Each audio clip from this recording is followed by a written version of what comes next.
Sebuah rekaman ramai beredar di media sosial Telegram pada Jumat 12 Juli 2024. Dalam rekaman tersebut memperlihatkan kerja tempur pasukan Moskow dalam menghancurkan kendaraan militer musuhnya.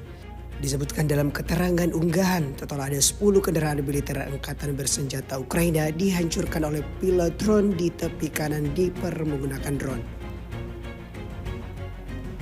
Awalnya pergerakan kendaraan militer Ukraina dideteksi oleh pasukan pengintai Rusia dari atas langit.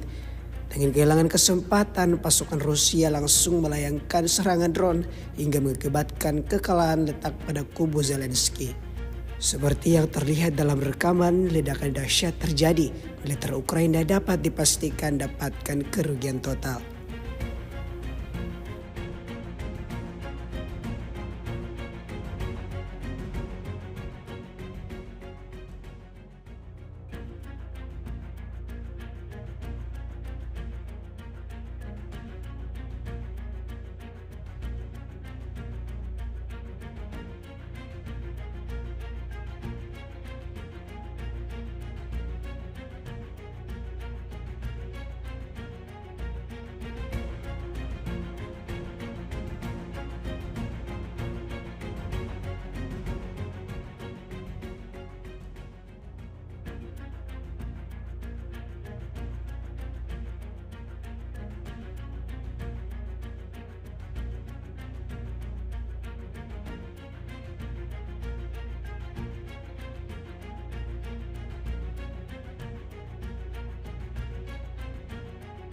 Download Tribun X sekarang, menghadirkan lokal menjadi Indonesia.